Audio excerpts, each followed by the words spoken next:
Hello, everyone. Welcome to episode 235 of the Terminal City FC podcast, part of the Area 51 Sports Network. Josh Ray joined alongside Nathan Durek as per usual. So it's June, and the World Cup is less than 2 weeks. And Yeah, exciting time for football fans everywhere, especially here in Canada.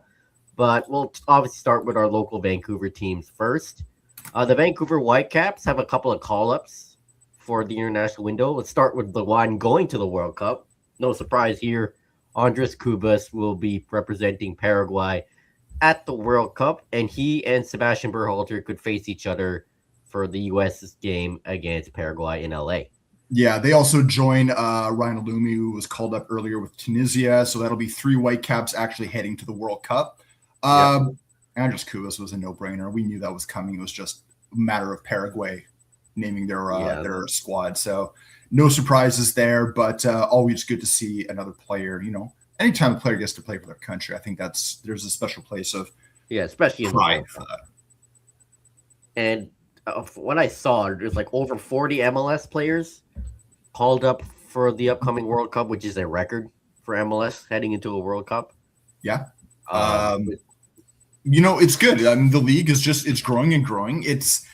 It still has that retirement league label. And in some cases, for some teams, I would say that might be the case, but it's definitely, I don't know. I think that stain is being washed away a little bit. Yeah.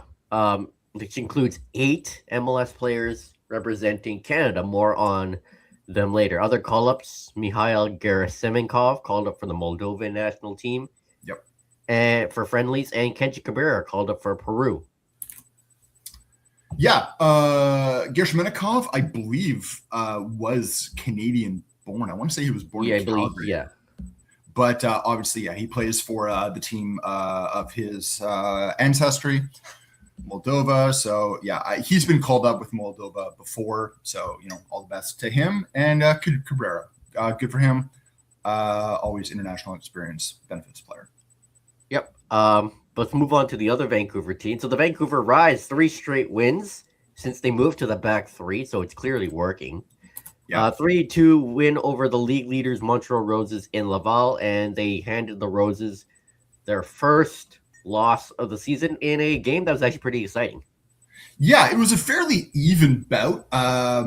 Roses got on the board first, less than 10 minutes into the game, but Anna Bout jumped up. She playing more on the wide this year. There's a desire for Heiner Mulder to see Bout be more of a creator, get more assists. As far as I can remember right now, she's actually played every single minute of this season so far, but she went from goal creator to goal scorer, and getting her, I believe it's her second goal of her career, I want to say, but a first goal for Josie Longhurst, which was really good. Had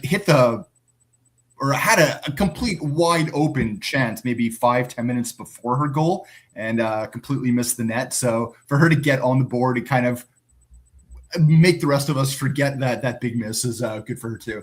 And Di Filippo getting it actually kind of looked like it was going to end up as a draw. Montreal timed the game in the 81st minute, but Di Filippo scores 5 minutes later in the 86th.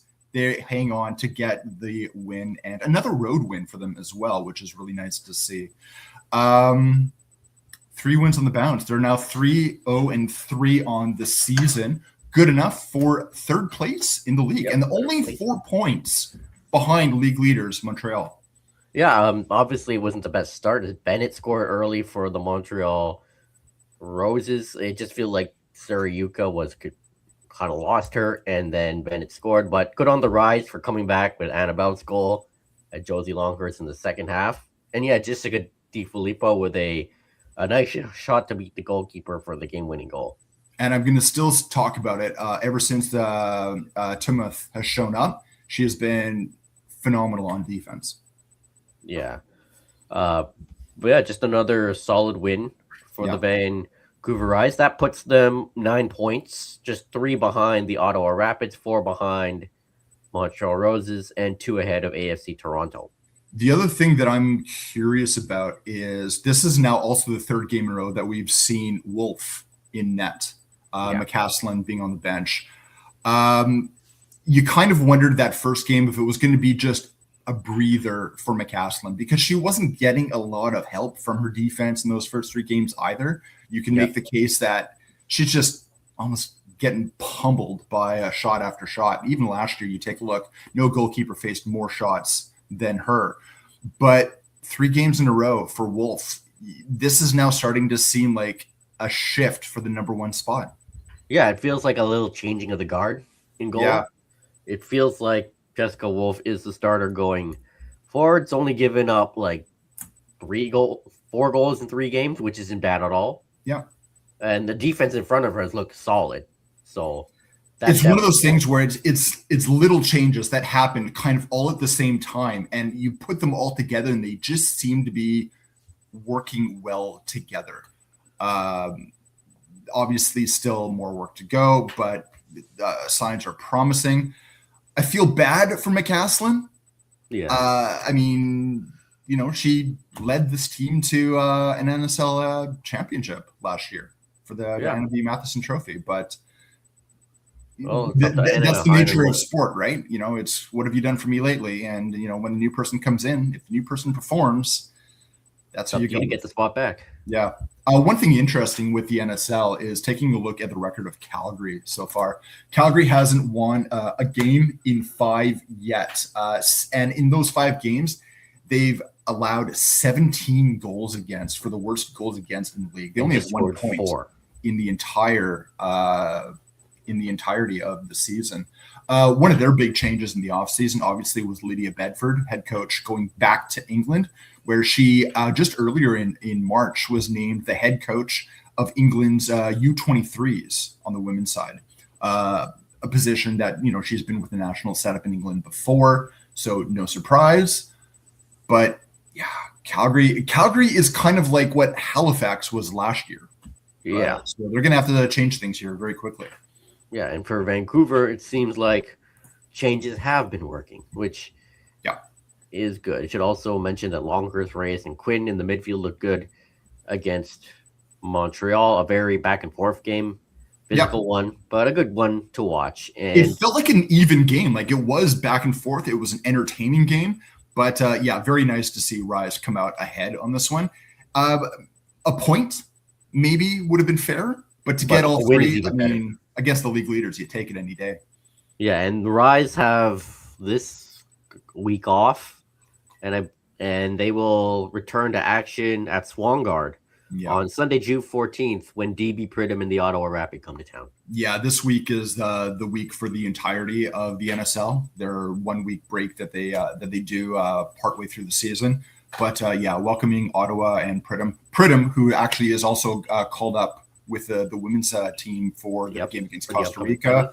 So Golden Boot winner last year. See what you can do this year. Hopefully not at Swangard. Yeah, hopefully see what they can contain her. Some quick notes around MLS. So Apple TV has announced a 62% year-to-year viewership increase, averaging 7.9 million live match viewers per week over the first 3 months of the 2026 season. So it goes to show that when you just have it all together with Apple TV and not a separate entity where you have to pay extra, more people will tune in. Who would have thought? Anytime you get rid of a paywall, more people tune in. So getting rid of that extra MLS paywall that they had within Apple has gone a big way. Now, obviously, Apple itself is a paywall. It's a separate individual streaming. Yeah, but a lot of people have it. But a lot of people have it, right? So, and especially in the States, you got to think with them constantly adding more to their repertoire. States, Apple getting the rights to F1 like and some Major League Baseball games. Yeah, it's definitely going to keep growing.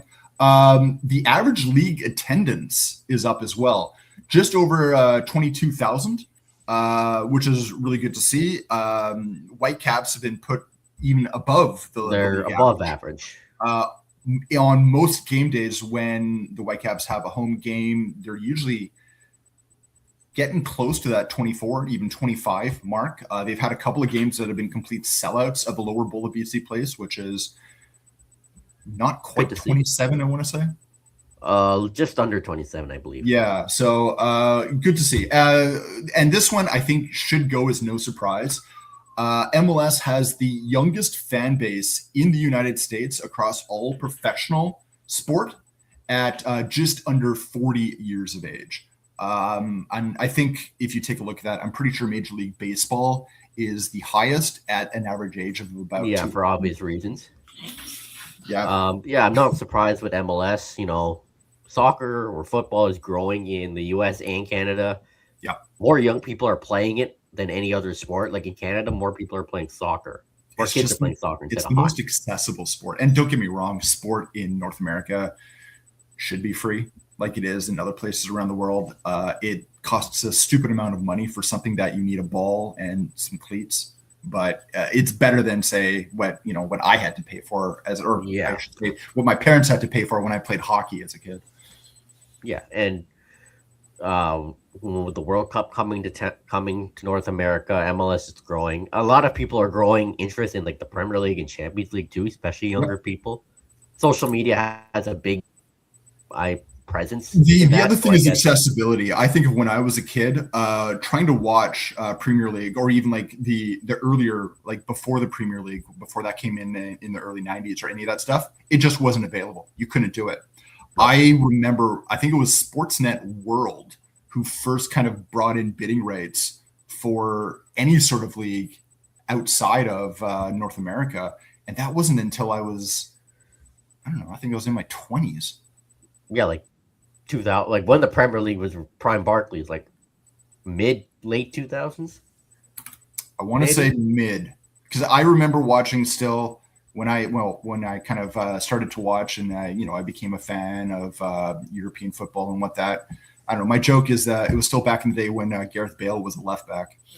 Yeah, that's taking it back. Yeah. So Martin Joel. it's no surprise more young people are getting into football. And speaking of like football in North America, Canada announced their roster for the World Cup and played their first pre-tournament game in Edmonton for a 2-0 win over Uzbekistan, who's also going to play in the World Cup. Okay, that first half in the rain in Edmonton, it's not the Ice Tekka, it's the Rain Tekka this time. Questionable.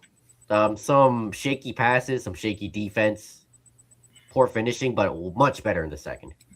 Yeah. The first half's a write-off for a number of reasons. One, that weather was nuts. Like I remember looking at some of the weather reports from Edmonton, just different news when I used to live there that I still know about, and they were talking about the rain being biblical. Not only that, but you had parts of Alberta getting 20 centimeters of snow on that same day, and this is what, June? Yeah, I grew up there. It does happen. So yeah, there you go. I remember getting snow in July. When you're playing under those conditions, it's tough to really bring anything cohesive. It becomes very disjointed. The other thing was for a warm-up game, Uzbekistan was treating this as something very important. And I get it. They're heading into their very first World Cup. Think of Canada at the previous World Cup. It wasn't their first, but it was their first in 30 40 odd years since 86. Yeah. There's a feeling and a ramped up emotion to that. So the tackles were heavy. Weather plays into a factor in that, but so does emotion. Ball and moving all weird. I think Canada was a little bit surprised at the match that they were getting, and it took them a little bit to adapt and kind of get into it. The one thing that I did like is heading into the second half, both sides were allowed 11 changes. That's what they agreed to. The depth that came in for Canada performed much better than the depth that came in for Uzbekistan.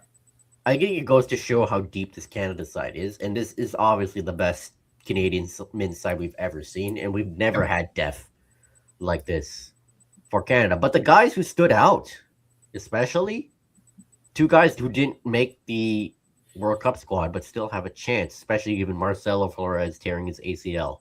Yeah. Jaden Nelson got the second goal, former Whitecap, current Austin FC player. And then Ralph Priso, the current Whitecap, played as a left back, and he did well, very well. Yeah. Nelson started to show a few things in his game that we didn't really see as a Whitecap. And I'm wondering if it might be with Austin, although Austin has been having their own problems not having as a good well. season. But rather than just cutting inside, we're also seeing him run the byline and use his weaker left foot to bring in crosses. Something that we were begging for him to add to his game. Well, we saw 45 minutes of that, and that was nice to see. Priso just keeps adding positions of what this guy could probably play in goal. Yeah.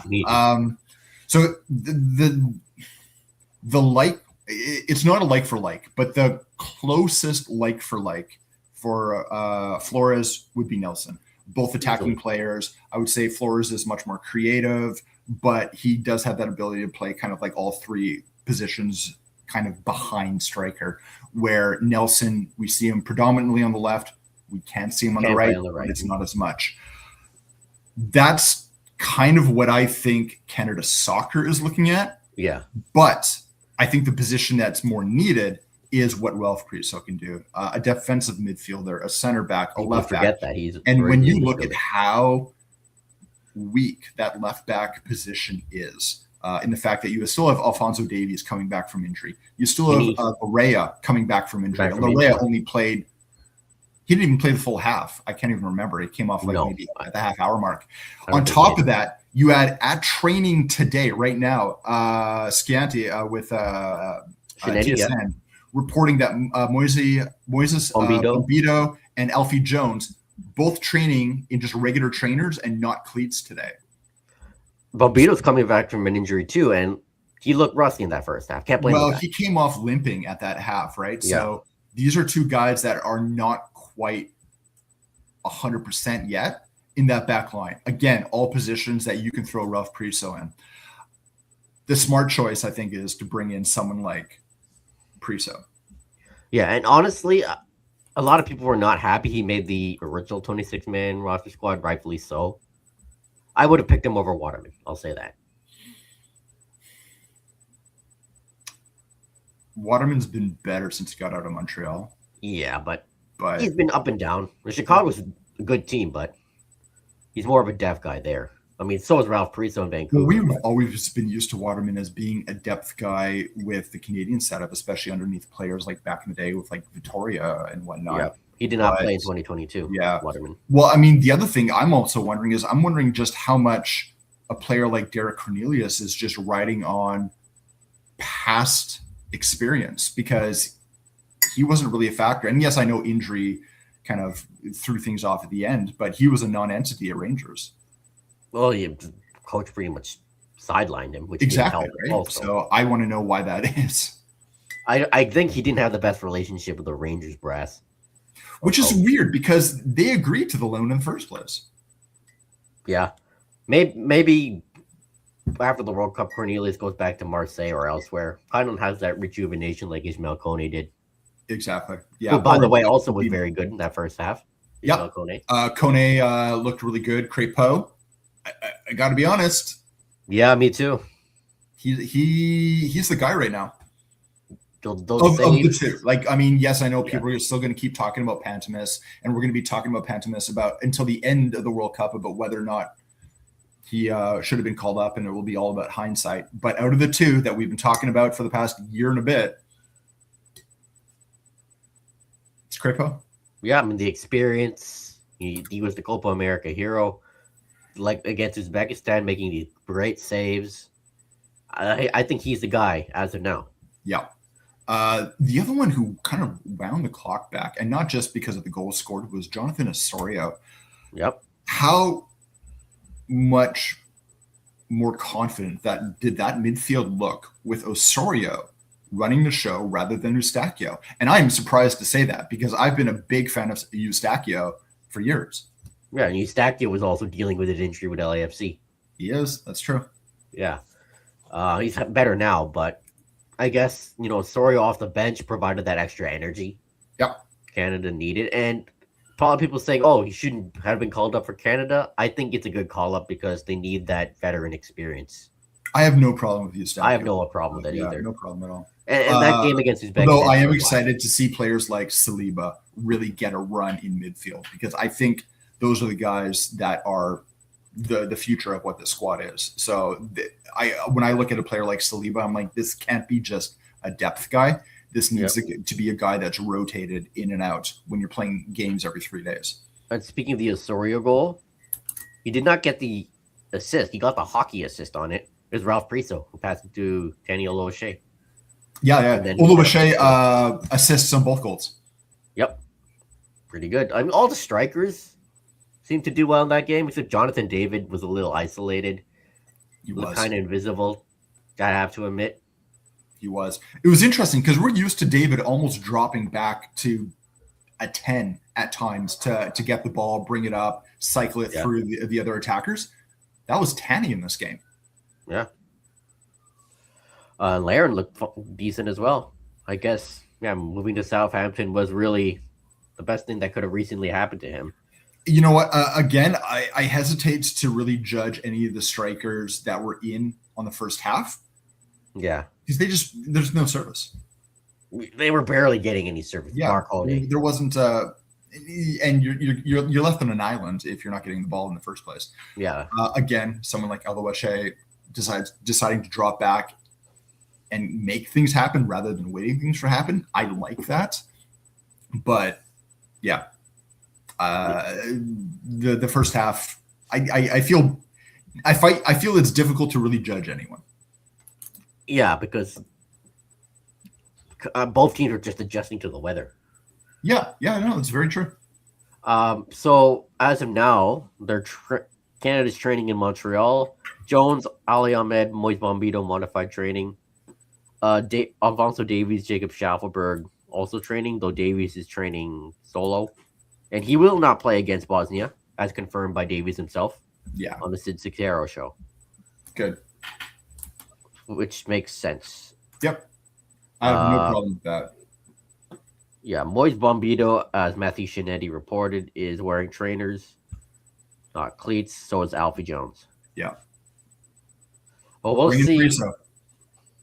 Yeah. You know what I'm wondering? I'm wondering if Priso gets a starting audition on Friday against Republic of Ireland, saying, "Hey, you did good in this. My eyes are on you now. Here, let's see what you do when my eyes are now paying attention to you." I'll do the same with Jay Nelson. Make them compete for the final spot. Yeah. I would think we'd have a kind of like the second half lineup against Uzbekistan for Ireland. And, they give a lot more players to audition for starting spots against Bosnia. And, Joshua Cloak's also reporting that Larea and Promise David are training fully and could play a prominent role against Ireland. Republic of Ireland. Okay. Yeah. So Republic of Ireland have not made a World Cup since 2002, I believe. They were close in this round, weren't they? Once again failed in the UEFA qualifiers. Hey, at least it wasn't Thierry Henry handball this time. Yeah, this time.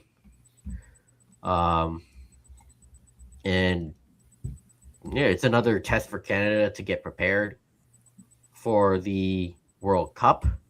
One final tune-up. This will be instead of rain, it'll be in the heat of Montreal at Stade Saputo.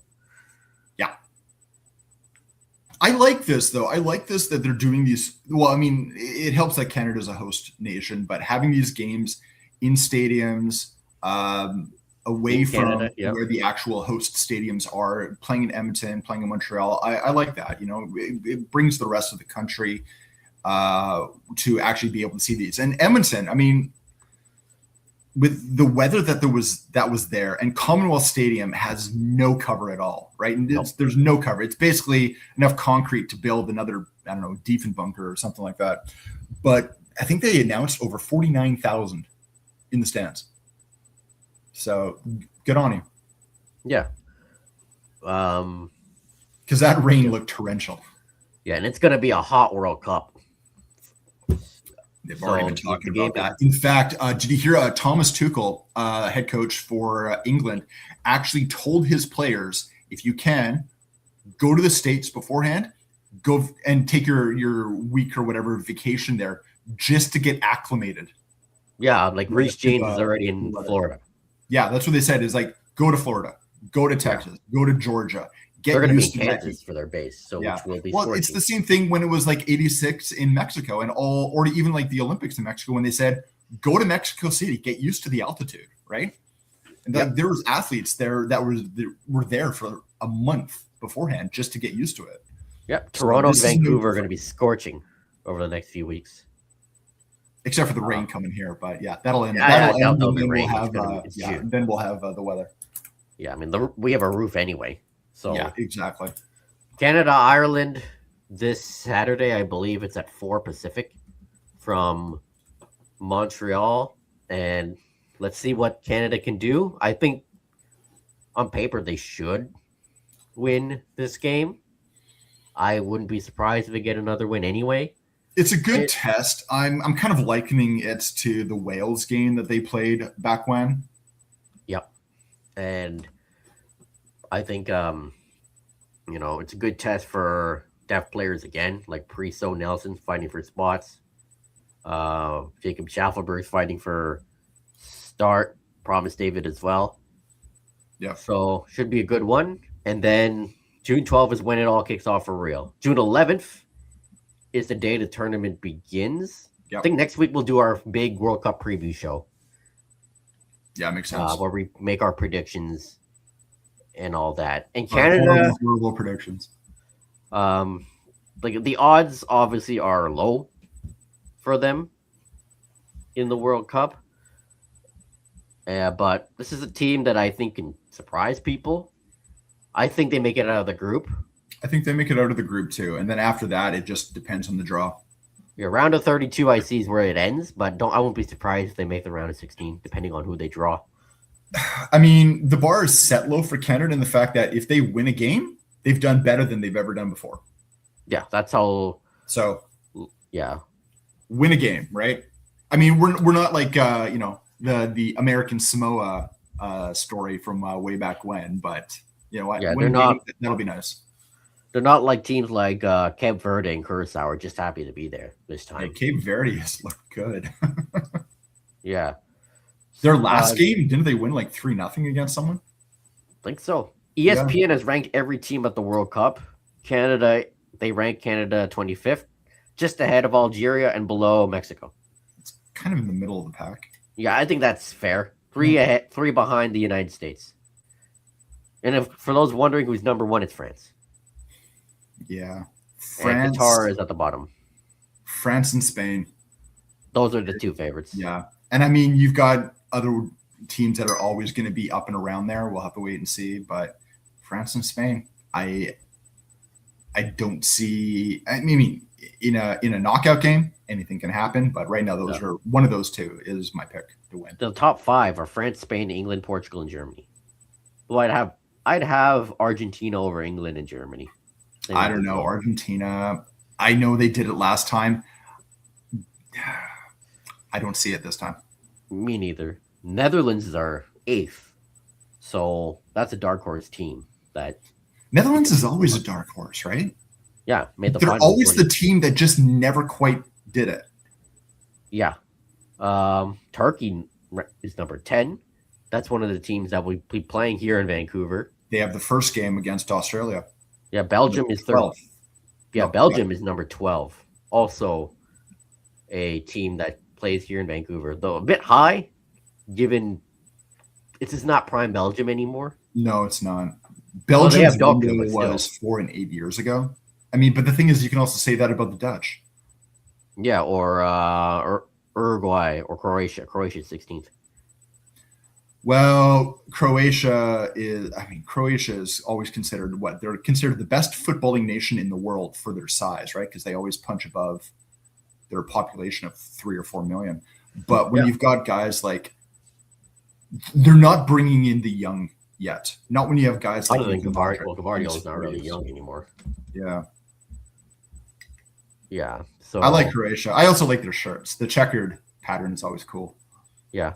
So we'll have more on like the tournament itself next week. Where we'll go group by group, pick our golden boot winners and winners of the tournament and all that. We'll like do a little like bracket challenge in some ways next Yep. week. Over to Europe for Chelsea Tottenham news. So Chelsea have released their 2026-27 kits. It's been leaked for weeks. I don't know, they were teasing it like, oh, this is going to be something cool. It is the opposite of it. It looks like a golf shirt. I'm going to bring it up here because, and I don't know what it is. Ever since Nike took over, the kits for Chelsea seem to be getting worse. I'm looking at the home kit right now. Yeah. See, the picture really I'm looking at, maybe it's the lighting, but they're showing it with a darker blue. I don't mind it, but I hate the collar. Me too. That's what really bugs me. I hate collars on, and I know it's a thing that happens with football shirts a lot, but I've never liked the collar. That's why I think it looks like a golf shirt. Yeah. Other than that, I don't mind it, but the collar, yeah. The collar really bugs me. And what's with Chelsea and not figuring out shirt sponsors for like, this feels like it's going on a decade now.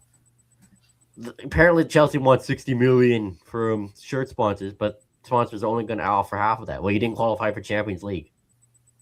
And they had a chance to get a shirt sponsor last year. Qualify for Champions League, didn't.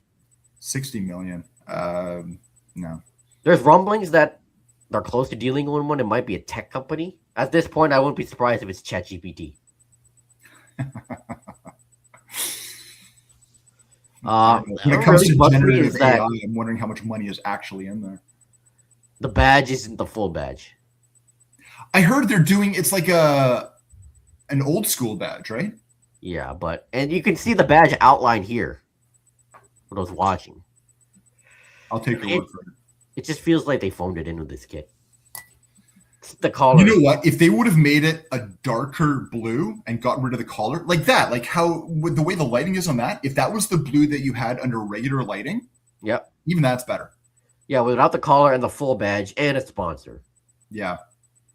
The away kit looks much better. Or this might be the third kit. See, this works. The mannequin with the dark arms, I thought it was like a full length. It almost looks like an old school like American football shirt. It does. But see, the collar looks much better. The line badge only doesn't actually work on this. That's got to be a third kit though. It's a third kit though. There is an away kit. You can't have two dark shirts. Okay. This is the away. Now this looks nice for those watching. White, old school Chelsea badge. Actual good collar is Cole Palmer. I'll say right now, switch the badge and like with the way those stripes are on the side, it's almost identical to Tottenham's for next year. Yeah. If I had to buy one kit for the new Chelsea kit, it's the white one. This actually looks nice. Simple, clean. Simple, clean. And a good color. Yeah. And one thing people have noticed in the kit reveal pics, no more Cucurella, no Enzo Fernandez. Yeah. So that adds fuel to the fire that they are leaving. Enzo Fernandez apparently wants his future sorted before the World Cup. And Real Madrid are reportedly looking at a creative midfielder. How much? Because he was 105 million transfer fee or something like that. Yep, Chelsea won't sell for less than 100 to 120 million. Now it's up to Real Madrid if they want to pay that price. Yeah, or any other team like PSG. Apparently, are interested. And of course, we talked about it how Man City are interested, given that Enzo Maresca is now their coach. Yeah, Cucurella has been linked to Atletico Madrid, which honestly is a great fit for him. Given Simeone's style and that they all love to rage bait. Cucurella is like one of the ultimate rage baiters. Chelsea value him at £60 million. which is fair given Cucurella is one of the best left backs in the world. Honestly, 60 million is kind of what an average player goes for these days. Yeah, that's apparently how much they bought him for when he was at Brighton. Okay. Which at the time was a massive overpay. Yeah. It took him a while to get going, but now he's not worth that price. Now, who could Chelsea replace him with? Lewis Hall has been a name that's linked, which I would like, especially if Xabi Alonso does choose to play a 3-4-3, or he reunites with his old pal Grinaldo from Leverkusen, who did well in the title-winning season there. I would also wonder if, since Chelsea are looking for a center back, Jeremy Frimpong. Oh, no, not Frimpong. And Tapsoba. Yeah, I was going to say. From Leverkusen. Who's still there. Tapsoba was a guy that Spurs were looking at last year, I want to say. Yeah, and Tapsoba is how old? Like 26, 27? So they want experienced players for once. So yeah, 27. And other names they've been linked to. Morgan Rogers, who apparently is more favored to go to Arsenal. So Aston Villa are going to want crazy money for him. Yeah. Obviously. Well, you remember the fiasco over him with Spurs last year where they thought they had the deal and then there was the threatening of a lawsuit. Something like that. Oh, that was with Gibbs White. Sure, Chelsea you're right. are also Right. minorly linked to Gibbs White. So nothing, that's just rumor. Right. Jared Bowen is a name they've been looking at for the forwards. Jared Bowen Fine is if it's linked a to half the league right now. Fine if it's in peace, but as a star or Estevao or Pedro. When I hear Jared Bowen right now, the team that I hear him most linked to is Man United underneath Carrick. Again, I mean, you can get him for a cut rate deal because West Ham just went down. But the thing is I don't know. He's a great leader. He's a great leader. I'll say that. Yeah, he's like almost 30, I think. Or just 30. Yeah, something like that. I'm just going to look it up, how old Jared Bowen is, because he feels like he's been around forever. 29. Yeah, he'll be 30 in December. And Adam Wharton for the midfield if Enzo Fernandez leaves. Good player, has a lot of potential, but he's not like for like with Enzo Fernandez. And I don't know why he didn't get called up for the World Cup. Because Thomas Tuchel picked Jordan Henderson over him. That is the weird. If anything is weird for me of England squad is the picking of That's Jordan the weirdest Henderson. one. Yeah. Yeah, by far.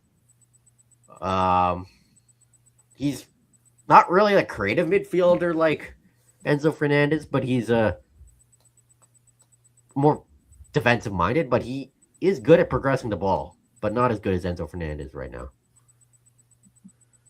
It's kind of hard to find a replacement for Enzo Fernandez.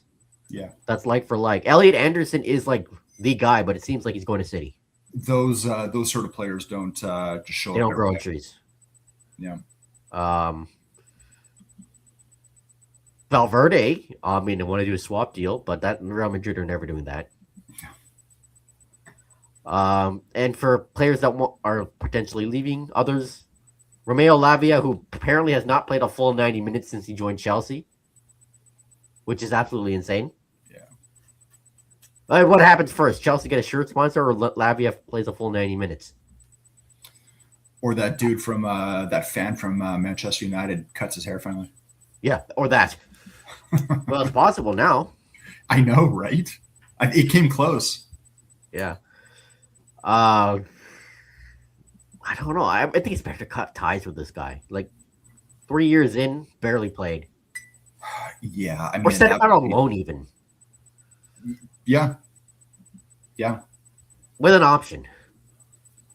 And then here's another questionable rumor. Xabi Alonso apparently wants to keep Tosin. Why? Leadership. Well, he's like almost 30. He's not a good defender. He's a squad guy, but you know what? Sell him. It's better to sell him, but if nobody wants him, you might as well just keep him for depth. Or he plays in the cup games. Because other than leadership, he doesn't really offer a whole lot. Right. So that's Chelsea. So for Spurs, getting to work, no kits for them yet, right? Yeah, there is. Oh yeah, but Well, not yet. They're going to officially announce them on June 25th, but they've already leaked. I've got them posted onto, I think I got them posted on my. Here, I'll post them right now. So you I'll can, there it is. I'll bring them up. Again, the home kit, or sorry, the white is very close to what Chelsea's was. Basically, take away the color on the collar and just make it white. Change the badge, add a shirt sponsor. You got it. The dark is it's all right. Kinda bright on the eyes, but not bad. Yeah, it's not bad. Chelsea's goalkeeper kit apparently looks like the Spurs one here. That's what it is. Is it kind of looks like a goalkeeper kit? I was trying to figure Chelsea's out goalkeeper kit literally looks like this, except it's dark. Yeah, I don't mind. Honestly, get rid of the whole wave color pattern. Just make it that color of blue, that dark blue that's almost a black. Yeah. Make it solid. Love it. They did that one year, and it was one of my favorite kits ever. I know I like the simple, but again, I'm not against it. I don't mind these. Yeah. These actually look good.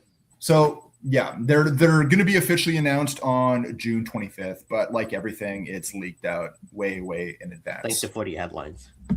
Players. So lots of changes. First, Andy Robertson got the here we go. He is now a Spurs player. No details really on what the contract is yet, but he basically said no to Juventus. He signed with Spurs. Marco Sensei, here we go. It's been named. It's a 4-year deal. Again, this is a deal that we knew was coming since February, March. Yeah. Done deal. Another free transfer. That is a good one. That's one that we're really happy about. Nice to see. The one that came out of left field, Ben Davies has signed a 1-year extension.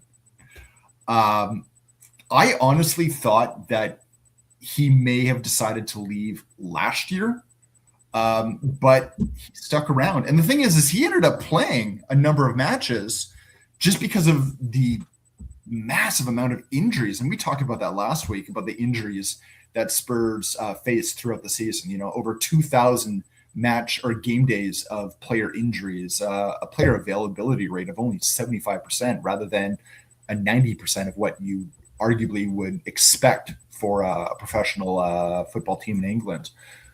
But Davies signing another extension, I do wonder if some of this is just because of his leadership in the locker room. You got to remember that when Tottenham was kind of doing their manager carousel, there was actually rumors of Davies becoming a bit of a player manager in the interim because of just how much his voice carries in that locker room. So, okay, he sticks around. I will still say it. I'm surprised that he doesn't go and maybe finish his career with a team like, say, Wrexham in Wales, just because of his background. He's Welsh, but I mean, he's been a part of Tottenham's landscape. I want to say this is like his 11th or 12th. He's been there forever. So you know what? I've got no problem with it. You know, João Palhinha, the loan is done. He wants to stay, and apparently he has a pretty good relationship that he's built with De Zerbi, but I don't really know if the writing is on the wall for him to stay. Obviously, Sporting CP in Portugal is still around. They want him, so it does look like his parent club in Germany might send him that way. We'll have to wait and see. But maybe with him being a bit more vocal about wanting to stay at Spurs, I'll put it to a 50-50. But I still think that he's played his last game with Spurs. Other than that, there is the considering of a bid for Marcus Rashford. It looks like there's no space for Rashford now that Barcelona are buying Gordon. So he'll be heading back to Man United. I don't know if there's a space for him there. Who knows? With Carrick, maybe Carrick finds a spot for him. I mean, he knows Rashford. We'll have to wait and see. I don't know. I'm kind of indifferent. I'd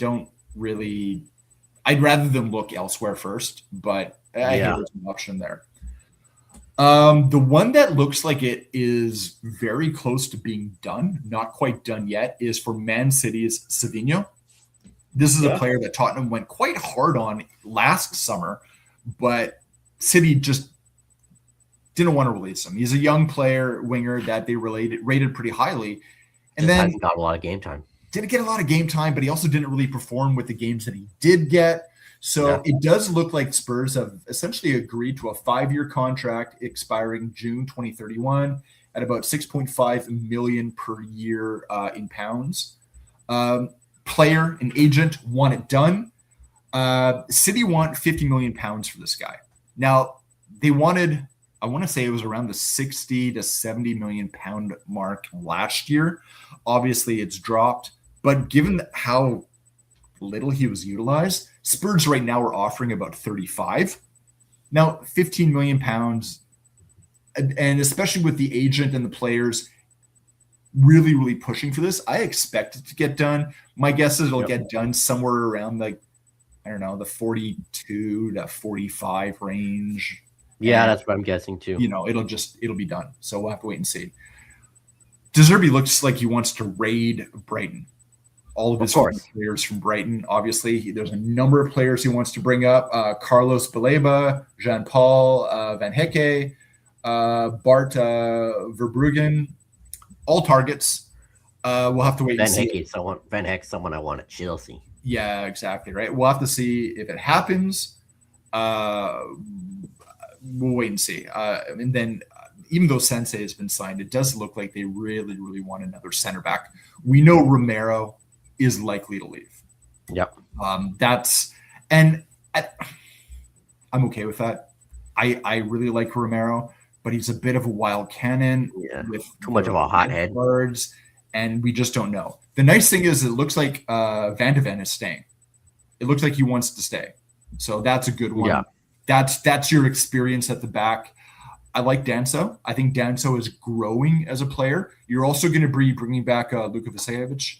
So that's, I mean, we're talking about young player of the year in the Bundesliga for his loan. So I'm really happy to see that. But they are looking at Dinamo Zagreb's Sergei Dominguez, young center back. Lazio wants him as well in Italy. It looks like Lazio has already offered about 3 million pounds, around that range. But Spurs are willing to go hard and offer about 10. So the fact that you're offering 3 times as much, they're basically banking on the fact that the Premier League is considered a bigger league in Italy, and that he'll move. I mean, Spurs have looked at Dinamo Zagreb before. Luka Modric. I'm pretty sure that's where he came from. Yep, that is. So, there is stuff there. Lots of activity with Spurs. Obviously, that makes sense. They're really going to open up the war chest. But my big thing is, who are they going to bring in as a goalkeeper? I forget the game against Atletico Madrid for Kinski. Forget it. Ever since then, Kinski has been great. I've really, really liked him. But Vicario is done. He's gone. He's got his move that will happen eventually back to Italy. I want to say it's Inter or AC Milan. Maybe, yeah. I think that's one of them. It's just a matter of time. So, and that's fine. Good for good. I'm okay with it, but we need a goalkeeper. Part ways. You need another goalkeeper. The other one that I am watching is Tottenham's player that they sent out on loan to Preston North End, Alfie Devine.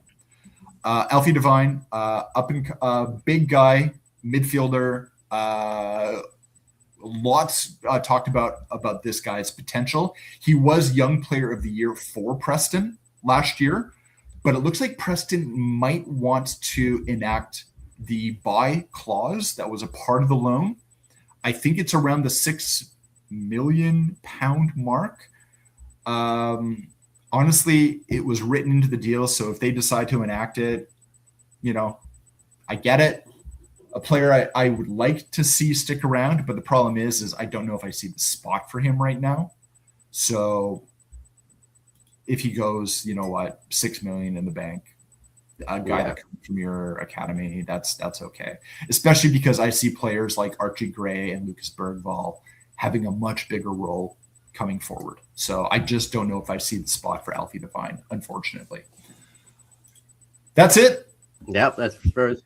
2 new signings, which is great, that are over the line, which we've expected since January. It's just finally happened. And we'll have to wait and see what happens going forward. Well, the World Cup's going to change a lot of impact the transfer window a lot. So we'll see where this goes for all European clubs and all clubs around the world. Absolutely. The Champions League has been won by PSG for a second straight year. And like last year, it was not a dominating performance. It went to penalties against Arsenal. Kai Havertz scored in the 6th minute. Surprised it wasn't from a corner. And then Arsenal did what Arsenal does, plays 10 men in the box, tries to kill time. PSG couldn't break him down until Dembele scored a penalty in the second half. Even tied 1-1. Arsenal decided to play 10 men in the box again. They felt like they were playing for penalties. And Eze did this stupid stutter step run up that he missed. And it ends with Gabriel skying it over the bar. Maybe he thought it was a clearance. Yeah. PSG, I think, is only the second team in the modern era that has got back-to-back European championships now. Yep. With Real Madrid. And I think if you go back all the way to like the early 1900s, they're only one of 6. Yeah, AC Milan and all the things it did many years ago. Yeah, Nottingham Forest back from 79 and 80, right? Like, so there are even English teams that have done it before, but it's very rare. Real Madrid has done it a couple of times that they've done back-to-back. They've also done back-to-back-to-back, who I don't think anyone has. 2016, 2017, 2018. Yeah, the Zidane era, right? Yeah, Ronaldo's last years there. Yeah. But Arsenal still looking for Europe. There was a funny tweet, I think it was put out, I want to say it's by Tottenham's official account, that basically said that they were going to offer their help to help Arsenal figure out how to win a European championship because they did the previous year. But Chelsea. I really don't think Tottenham should talk much right now. Yeah, and Chelsea put out, come visit our museum to see the Champions League trophy or any other European trophies, right when Gabriel missed. Yeah, they were waiting for that. Oh yeah, that they're just hand was on the enter key, right? Yeah. Chelsea are the only team in London to win a Champions League, and we've done it twice. So, Arsenal, almost had it, just wasn't close enough. Yeah, and sure, PSG couldn't break down Arsenal's defense, break down their terror ball. But you got to be able to play a full game, and if you're only playing defense and defense where it's like you said, 10 man in the box for almost 85 minutes, and since the end of the second half to penalties or something, like the XG for Arsenal was like 0.01 or something like that. Yeah. And then it came down to penalties. Wonder that Arteta, is he really a disciple of Guardiola? He was, but then he pulled an Anakin Skywalker and turned to the dark side and decided to become the next Simeone. I know, right? While Luis Enrique, also a disciple of Guardiola in a way, stayed with the light and continued his free-flowing, attacking, possession-based football. What Enrique has done to transform PSG, not only their style of play, but the culture at that club. Yeah. Books should be written about that. Yeah. Because how do you explain to people that club top to bottom? How do you explain to people that PSG couldn't win a Champions League with Messi, Mbappe, and Neymar, but they did it with Dembele up because top? He built a team. Yeah, not egos. A team, right? Right. It turned Dembele from a meme at Barcelona to one of the best players in the world. Yeah. They found good player. Like Kvaratskhelia is arguably the best winger in the world. Yeah. And this guy was playing for lower tier clubs years ago in Georgia.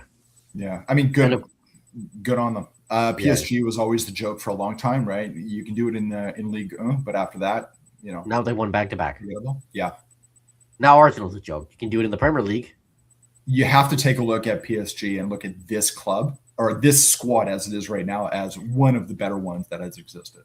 Yeah, one of the best clubs to exist all time. Like the best sides. Yeah. Just an all around Well, I mean, I think you take a look from last year to this year. Not much changes. Real position that changed was goalkeeper. Because Donnarumma went to Man City. Yeah. Chevalier was the heir, but it's gone to Stefanov, that Russian goalkeeper.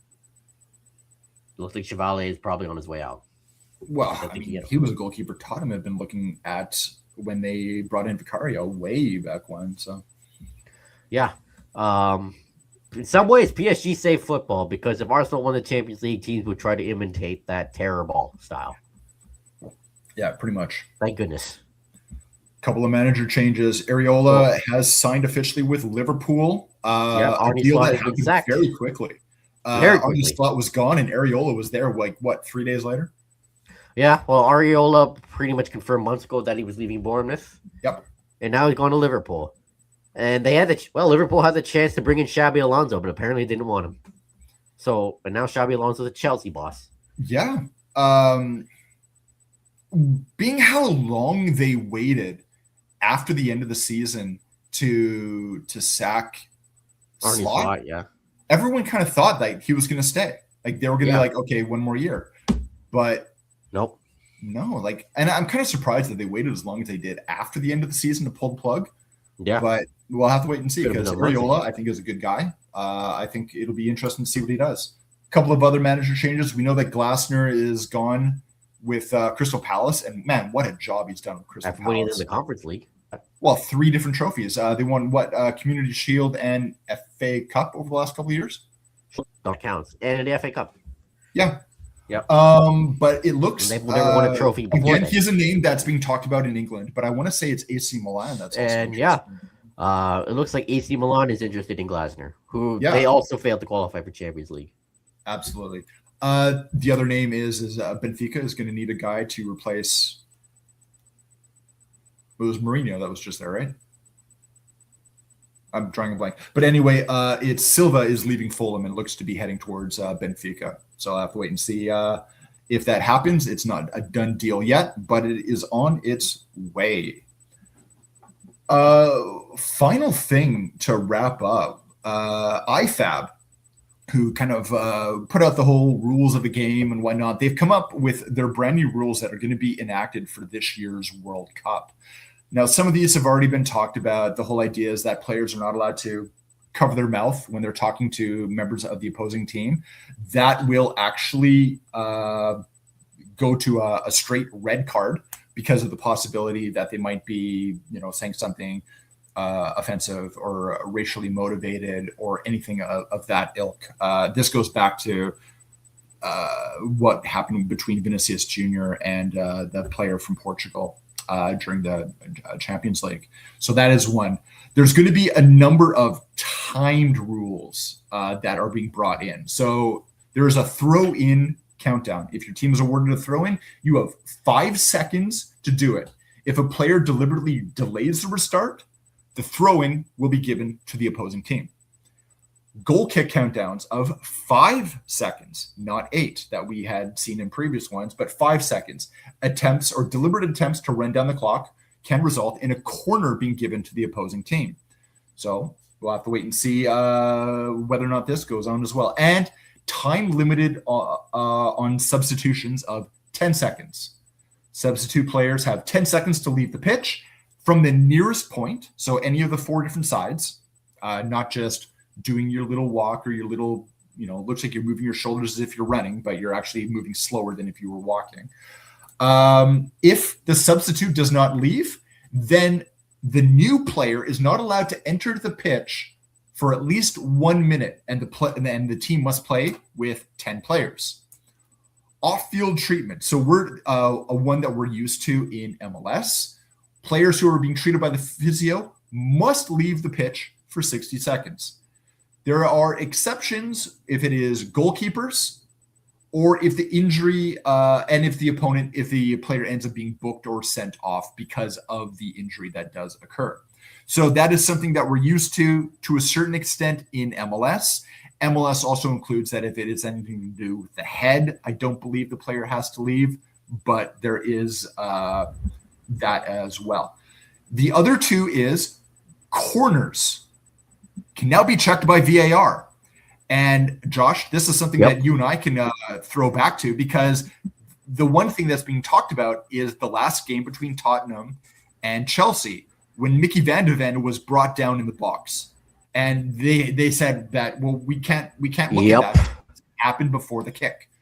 Now, this can be reviewed. If there is a corner, a penalty on Tottenham. Yeah. No, actually, a penalty awarded to Tottenham. So if there is a play that happens before the kick, but they did not, what would have been in the box during the kick, that is now reviewable by VAR. That play should have resulted or would have resulted in a Spurs penalty. Now there is a rule that says that. And the other one is second yellows, which would normally result in a sending off, will be reviewed. So that it's basically being treated as if it was a straight red card, which were reviewable already. Now these are reviewable as well. And I think this is one I do like, because the player is being sent off regardless. It should be reviewed because you want to make sure you get those right. Those can really, really affect the flow of the game. So, yeah, a bunch of rules that are being brought in. Yeah, we'll have to wait and see exactly what this looks like, how this plays out. But again, big rules for this year's World Cup. We'll have to wait and see how many of them actually stick going forward, and whether or not any domestic leagues actually pick them up. Well, that ends this week's show. Thank you for tuning in. We appreciate it. Follow us at Terminal City FC on Blue Sky and Twitter. You can follow Josh and I and the articles that we write for the Area 51 Sports Network. We will be covering the World Cup, so check us out. Even though both of us didn't get credentialed for the actual matches, we will still be covering the tournament. Obviously, it's the biggest show in Earth. It's the biggest show happening right now, so we will be covering. You can follow me at Ndurick, either on Twitter or on Blue Sky. And Josh? I'm Joshua Ray 00 on Twitter and Blue Sky. Oh, just Joshua Ray on Blue Sky, rather. Terminal City FC, Twitter, Blue Sky, Instagram, YouTube. Yeah, and we'll be covering the tournament all day. Well, not all day. Well, every day. As much as we can. As much as we can for Area 51 Sports Network. We'll be doing as much shows as we can. We'll do our World Cup preview show next week. Yep. And yeah, bring on the World Cup. Bring on football every day. You bet your ass I will be watching 104 games. I'll try to, every single one, especially since now all the games are in a proper time zone. Yeah, exactly. And yeah, we'll be back next week talking all things footy. So that concludes this week's episode. Peace out. Take care.